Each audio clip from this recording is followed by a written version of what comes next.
WrestleMania weekend is off to a great start, and it's all thanks to NXT TakeOver New York, live from the Barclays Center in Brooklyn, New York. Top to bottom, one of the best wrestling shows I've seen, and I feel like I say that for almost every single TakeOver show, but it still remains true even now. Every single match on this show delivered in some capacity, whether on an emotional level, an entertaining level, a fun level, a violent level, all of it. Anything that you can think of and more, this show delivered. And I don't even know what else there is to really say. That main event was tremendous. The opening match was tremendous. The second match was tremendous. The third, fourth, and the fifth, like I said, the main event, like every single match on the show was great. And I'm just gushing over it. It was probably about the closest thing to a perfect show you can possibly have, with a lot of perfect matches on it. So let's not waste much more time. Let's go ahead and get right into things. The show opened with the NXT Tag Team Championships on the line. Hanson and Ray Rowe, the NXT Tag Team Champions, defending against the winners of the Dusty Rhodes Tag Team Classic, Aleister Black and Ricochet. Two guys who will be getting their own opportunity at the SmackDown Tag Team Championships in a Fatal 4-Way match at WrestleMania this Sunday. So they have the opportunity to go into that show as the NXT Tag Team Champions, but they did not overcome the War Raiders in this match, but it was still a great match. A great opener, which tends to happen at TakeOver, these opening matches, especially for whenever the tag team titles are on the line. You're bound to get some great tag team wrestling, almost no matter who's in there, and these two teams had one hell of a match. They had respect for each other, and you could tell that early on, but as the match went on, things got down and dirty, and it was a lot of fun to watch. At one point, Ricochet hit this insane move, this corkscrew dive over the top rope. I know saying an insane move hit by Ricochet almost sounds redundant at this point, but it was still cool to see. And then Hanson, who probably the heaviest guy in this match, who is also the high flyer on his team with him and Rowe, he hit a diving senton off the top turnbuckle onto the outside to take down everyone. So I thought that was really cool. We had a really cool near fall for Ricochet and Aleister Black. Black hit the Black Mass on Rowe, and then Ricochet went up top, hit a shooting star press, and it looked like Aleister Black was gonna fend off Hanson, but Hanson managed to, get in his way and just kind of pushed back on Aleister Black into the cover to break it up. So I thought that was really cool. But in the end, it was the fallout from Hanson and Rowe on Ricochet that got them the victory and retaining their tag team championships. After the match, there was a big embrace with all four men, hands being shaken and hugs and even tears, especially from Ricochet. Hanson and Rowe, they laid their belts down and they gave a bow to Aleister Black and Ricochet. Of course, this is their send-off. This was probably the easiest match to predict on this show, seeing as how Aleister Black and Ricochet have been on the main roster for like 2 or 3 months now. It was pretty obvious that this was going to be their swan song, and they paid them respect. The fans just, were chanting at them and giving them a standing ovation. Two of them took their final bows, and this is it for them in NXT. Aleister Black's been there for, about 2 years now. Ricochet, only a year. It was last year, WrestleMania weekend, he debuted at TakeOver New Orleans, and both guys have been cornerstones for the brand in the last year, and they will be missed, most definitely. But you got guys still on the brand who can keep up the slack, and that leads us to this next match, the NXT North American Championship match. The Velveteen Dream defending against Matt Riddle. Interesting crowd dynamic here with these guys. The fans love the Dream. You get in there with the Velveteen Dream, it's going to be hard to get the fans behind you. And Matt Riddle, he came out and had the fans in love with him, but the way he was kind of portrayed in this match, I wouldn't say he was the heel, but the fans definitely didn't like him nearly as much as they liked Velveteen Dream, that's for sure. And Riddle was pretty aggressive at many points in this match, and I think the story they were trying to tell is that going into this, the Dream didn't really take Matt Riddle seriously as a threat to him or his championship, and didn't deserve to be in the Velveteen experience. So Riddle was kind of making him pay for that. Like, oh, you don't see me on your level? Well, here I am right here, taking it right to you and getting as aggressive as possible with all the kicks and the submissions and all that kind of stuff. So it was good to see an aggressive side from Matt Riddle. That'll play a factor later on down the line in his career when he gets called up to the main roster and gets to beat and retire Brock Lesnar at WrestleMania. So anyway, back to the match. At one point, Dream was down and he began to Hulk up. So he's still trolling Hulk Hogan, which is just amazing. There's this really cool sequence of moves from the Dream where he hit a super kick on Riddle, he hit his Dream DDT, he hit the Dream Valley Driver, and then he went up top for the Purple Rainmaker elbow, but it got countered and turned into the Bro Mission. So it looked like Dream was done for, but he managed to break free of it.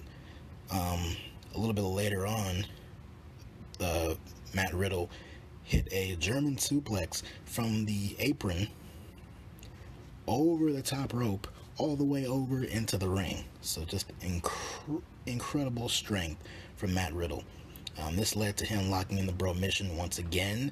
He had it on tight, but then he kind of loosened the grip a little bit, and that was his downfall because Dream got an opening and he managed to roll through, got a cradle pin, and got the fluke win. So the Dream is still the champion. It was this really cool expression on Matt Riddle's face. He just could not believe he lost, and he was just in shock. I was thinking he might turn heel, and I was kind of afraid because it's like, this guy does not need to be turning heel.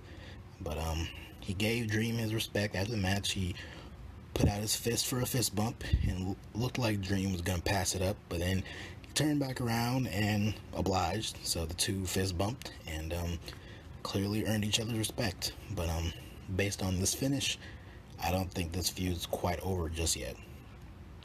In between this match and the next, we saw Kushida in the crowd, and they showed on their YouTube channel that earlier in the day, Kushida signed a new contract with NXT. We saw him there with Triple H and William Regal, so he is officially in NXT.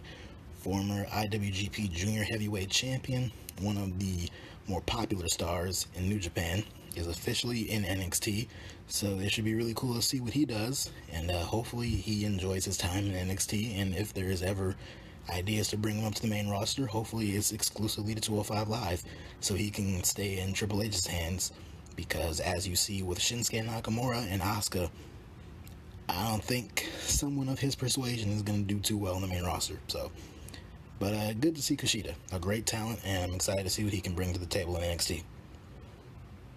Up next, one of the matches that I was looking forward to the most on this entire show, the WWE United Kingdom Championship match. Pete Dunne defending the title against Walter. 685 days. That's how long Pete Dunne has been the reigning UK champion. Won it at TakeOver Chicago all the way back in 2017. Fun fact, that was 24 hours before the Backlash pay-per-view that year, where Jinder Mahal beat Randy Orton to become the WWE champion. So that's how long Dunne's reign dates back. And stepping in the ring here with Walter. Now, I've personally never seen a Walter match. This was one of my first full-on Walter matches. I saw some of the squash matches on the UK show, but this was one of my first exposures to Walter. Heard a lot of great things about him, and all I really knew is watch out for those chops. And as hard as Pete Dunne tried early on, he could not escape him for long, and the chops were unleashed, and my God, did they hurt. They hurt me watching it. I could only imagine how Pete Dunne felt. Jesus Christ. But Pete Dunne gave as good as he could get. At one point, he had Walter laid out on the outside. He got in the ring, went up to the very top turnbuckle, and performed a diving foot stomp right there, down onto the floor, right onto Walter. So that move from the top into the ring looks like it sucks, but all the way to the outside where there's basically no give, and right below you is the floor, and you got somebody diving feet first into your gut. Oof, that's brutal. Pete Dunne at one point hit the bitter end, but Walter kicked out at 2. So you don't really see the bitter end get kicked out of too often. Only time I've really seen it was at that UK TakeOver show against Joe Coffey. But aside from that, I really haven't seen too many people kick out of the move before. We got a back and forth chop and slap fest and a bunch of strikes back and forth. Of course, Walter with more chops, but it looked like Dunne got the upper hand. But then Walter hit him with a huge big boot. So along with the chops from Walter, that big boot is also very devastating. But both ended up on the top turnbuckle. Dunne locked Walter in a triangle choke, but while he was up there, Walter just started unloading more chops on Dunne's chest, and he powerbombed Pete Dunne right off the top. And then Walter, he either stayed up there or went right back up. But he was up top. He hit a diving splash right there onto Pete Dunne and got the 1, 2, 3. And just like that, 685 days of the reigning UK champion Pete Dunne came crashing down, and Walter, like most people could see coming, is the new UK champion. This was a great match. It was brutal, and I'm still feeling sore from just watching it. Like I said, I can only imagine how these guys feel after it. But this was a really fun match. Very enjoyable, and I'm excited to see what Walter can do and bring to the UK Championship. He doesn't talk a lot. He has rarely spoken, and he rarely ever speaks. But I'm looking forward to seeing what he can do with that belt. And as for Pete Dunne, I imagine he'll stick around probably for another match. I would love to see another match, especially main eventing a UK TakeOver show. I would love to see another match between these guys. But I have a feeling that Pete Dunne might show up elsewhere. He might show up on the NXT proper, in Full Sail. He might be there. He might even come up to the main roster. There's supposed to be a shakeup, an international shakeup. I assume that means international stars are also included in this, and I think someone like him could wind up on Raw or SmackDown or something like that. So keep an eye out for what the future lies for Pete Dunne. But yeah, great match, and great to see a new champion. Up next, a match I was hoping we'd get a new champion in, but didn't work out that way, was the Fatal 4-Way match for the NXT Women's Championship. Shayna Baszler defending against Bianca Belair, Io Shirai, and Kairi Sane. You knew this match probably wasn't going to get as much love as some of the other ones, but these women went out there and kicked ass. They had a really fun match. There was 4 of them, and all of them are really great wrestlers, so it was pretty hard for them not to keep the fans' attention. Majority of the fans in the Barclays Center were rooting for either Io or Kairi, and whenever the two of them weren't in the equation, they were kind of like, well, we like Bianca, but no one wanted Shayna to win. That's the last thing this crowd wanted. But yeah, it was still fun. Everyone got a chance to shine. Majority of this match, we saw Io and Kairi kind of teaming up on Shayna and Bianca at different points. But that didn't last too long. They eventually targeted one another. Of course, Shayna Baszler, a submission specialist and just sick with her manipulation of people's body parts and stuff like that.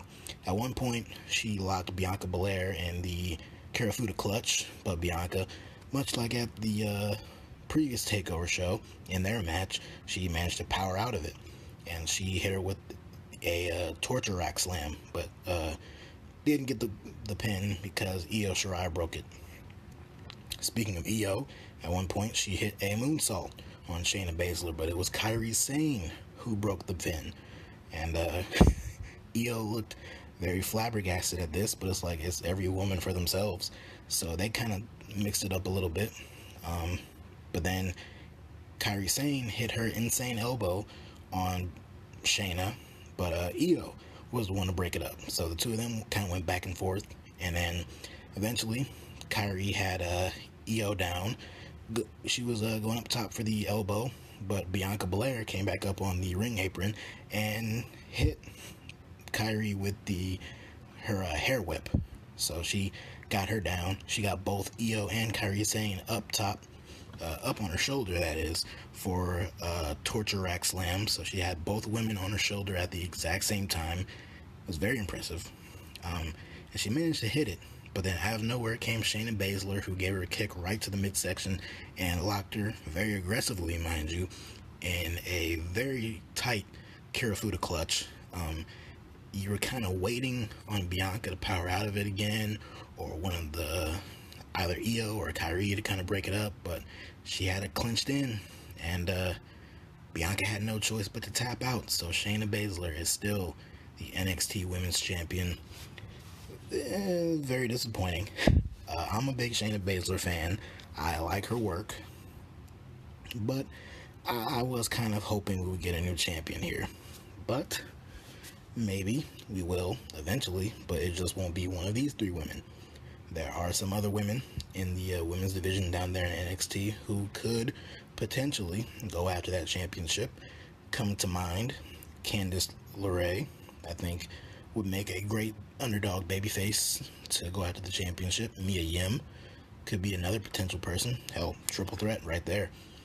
But yeah, I'm kind of expecting Shayna Baszler to make her way up to the main roster at some point, because I think, if this stuff with Becky, Ronda, and Charlotte kind of comes to an end, you would have to think a new big baddie would have to get involved, especially if Becky's the one walking out as champion. And I think a good person for her to go up against would be Shayna Baszler. So that's a big feud, I would think, down the line. But for now, Shayna Baszler is still the women's champion here in NXT. She is still the alpha female in NXT. So a little disappointing. Kind of took the wind out of the Barclays Center sails there for a little bit, but still a really fun match. Now, the main event. Best 2 out of 3 falls to crown a new NXT champion after the injury to Tommaso Ciampa. We had Johnny Gargano versus Adam Cole, baby. I was expecting a split crowd, and it was that, but I wouldn't say it was split down the middle. I think majority of this crowd was really into Adam Cole.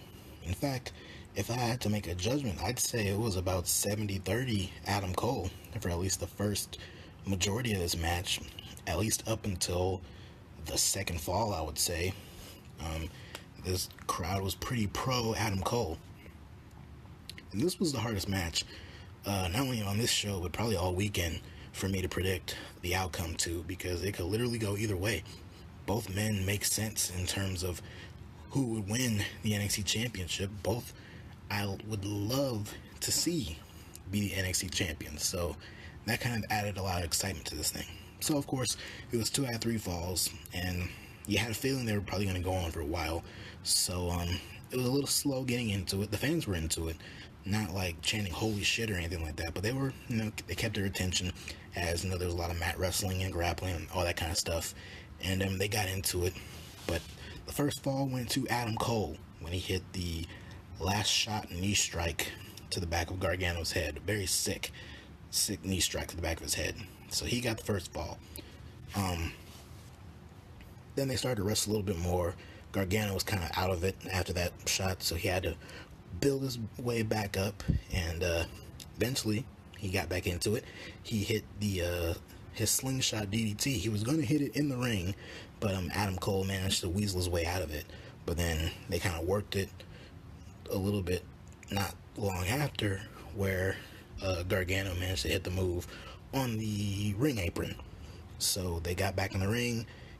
Gargano locks in the Gargano escape, and Cole pretty quickly taps out to, preserve energy and all that kind of stuff. Somewhere in here, Gargano got a cut right above his right eye. I couldn't catch where it happened, but it wasn't like bleeding profusely. Like, it wasn't enough to stop the match or anything like that, but it was bleeding. It was just kind of like a little spot on his face for pretty much the remainder of the match. And from this point on, it was 1-1, and you knew there was going to be a winner. And from this point on, the fans were absolutely losing it. They busted out pretty much everything there is to bust out. Gargano busted out the lawn dart, which is one of the most brutal moves in wrestling still today. At one point, when both of them were kind of trading blows back and forth, they hit each other with a super kick at the same time and laid each other out. A little bit later, both men were on the outside, and Adam Cole hit a wheelbarrow German suplex. He just kind of slung him backwards, shoulder and neck first on the ring apron. It's like, ugh, I felt that shit. Cole, that is, hit him with the springboard Canadian Destroyer. And then, not long after that, they went to the outside, cleared off the Spanish announce table. Both men were on top of it. Not sure what Gargano was trying to do, because he was the one in control, but Adam Cole got the better of it, and he hit Gargano with the fairy tale ending. That is the finisher of Tommaso Ciampa. He hit him with the fairy tale ending right there on the announce table. So Gargano was out. Adam Cole gets back in the ring. He's encouraging the referee to count to 10, and he's counting, and Gargano barely makes it back in. But as soon as he gets back in, he gets hit with a super kick, but it was only good for a 2 count. The near fall started to come, and they started to get a little aggressive here, especially with the interference of the Undisputed Era. Johnny Gargano was trying to lock in the Gargano escape, and out came Roderick Strong, Kyle O'Reilly, and Bobby Fish to distract the referee, and they even inadvertently let the referee get knocked out temporarily. And O'Reilly and Fish hit Gargano with the Chasing the Dragon move, and it looked like it was all over. He even made Cole tap out at one point, but like I mentioned, the referee was knocked out, so while he had him in the Gargano escape, either the referee was knocked out or Roddy was distracting him. But either way, he had him beaten, but it looked like here Gargano was about to get screwed, and honestly, it would have been a sour way to end this show. But nope, it was not enough. Gargano kicked out. Then he took on the remaining 3 members of the Undisputed Era by himself. He gave super kicks and DDTs and all that kind of stuff. He gets back in the ring and gets laid out with yet another super kick from Adam Cole, and gets hit with the last shot knee strike, but it was a very, very close near fall. And at this point, Adam Cole was looking like, what else do I have to do? What do I have to do to put this guy away? And then he goes for the last shot again, but this time Gargano ducks, locks in the Gargano escape. Cole tries to get to the ropes, but then Gargano rolls it through and gets him right in the middle of the ring, right deep in the center. The fans are going nuts. He has the move locked in, and of course, Adam Cole taps out. And we have a brand new NXT champion, Johnny frickin' Wrestling. Johnny TakeOver, Johnny Champion. Johnny Gargano finally captures the NXT Championship. I would have been perfectly fine if Adam Cole won the title. In fact, part of me kind of did want him to. But the story they've been telling with Johnny, I know the payoff probably would have been a little sweeter had it been Tommaso Ciampa he pinned instead of Adam Cole, but or made tap out for that matter. But it was still good. It was long overdue, and it's good to see Gargano get the big win here. He doesn't get too many of those at TakeOver, but yeah, this was a tremendous match. It went almost 40 minutes. I think it went like 38 minutes, just about. But yeah, it was great. And to me, if you're gonna go that long, maybe space out the falls a little more, because I feel like all the focus was on that third fall and it got the most time. So maybe you could space out the falls a little bit more, so they're a little even, to make it a little more dramatic. I don't know, or a little more dramatic, a little more realistic, whatever you want to call it. But Gargano gets the win. Of course, Candice LeRae comes out there and embraces him. He's going all around ringside and the crowd. He greets his dad, who owns a pizza shop in Cleveland, who was not there in Philadelphia when he got his first shot at the championship against Andrade Cien Almas last year. But he was here tonight to see his boy win. Gargano and Candice make their way up the ramp onto the stage, and they're facing the crowd, and from behind comes Tommaso Ciampa in a neck brace. Even Gargano was mouthing to the crowd like, he's behind me, isn't he? And he turns around, he sees Ciampa, and the two of them embrace.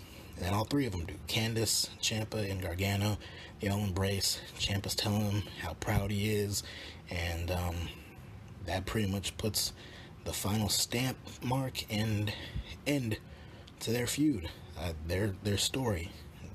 Not the way I thought or honestly would have liked their story to end, but circumstances being what they are, it was what it was. It was a very emotional moment. I saw some people were saying that they were crying. I would lie if I didn't get a little emotional. No tears were shed, but I did feel that moment. It was very impactful. But plus, if Ciampa wrestled, I'm sure that probably would have been the ending anyway. So there you go.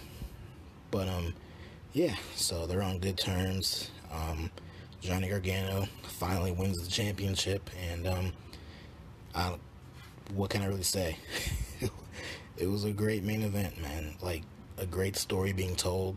Like, every single thing Adam Cole threw at Johnny Gargano, it just was not enough. He was determined to walk out of New York with that championship, and he did. No matter what, no matter how many knees, all the members of the Undisputed Era, didn't matter.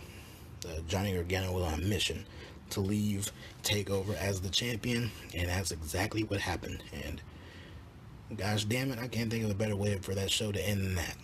A show with so many tremendous matches, top to bottom, one of the best pay-per-view wrestling show cards, whatever you want to call it. It was great. I say it every single time I review a TakeOver, but this is one of my favorite TakeOvers. And yeah, so good luck to all the other shows coming up WrestleMania weekend, especially WrestleMania on Sunday. But first, sandwiched in between TakeOver and WrestleMania is tomorrow night, as of this recording, the Hall of Fame. That's gonna be a big show stealer.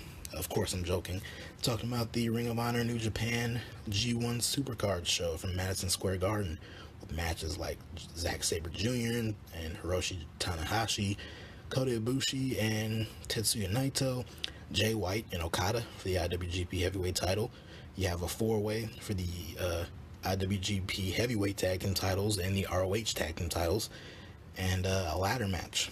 Marty Scurll, Matt Taven, and Jay Lethal, and many other really good matches on that show. And of course, WrestleMania is this Sunday, the triple threat for the Raw Women's Champions, the Raw and SmackDown Women's Championships. Becky, Charlotte, and Ronda. Got Kofi Kingston challenging for the WWE title against Daniel Bryan, Seth and Brock, Triple H and Batista, Roman Reigns and Drew McIntyre, AJ and Randy. I'm getting exhausted just thinking about that show. Holy crap. But yeah, it should be an interesting weekend, and kudos to all of you who survive. So I'm gonna do my best to come back and review the MSG show tomorrow night, and of course WrestleMania on Sunday. So that's about it for me right now. Like I said, TakeOver was excellent, and good luck to everyone else. And that's about it. So talk to all you guys later.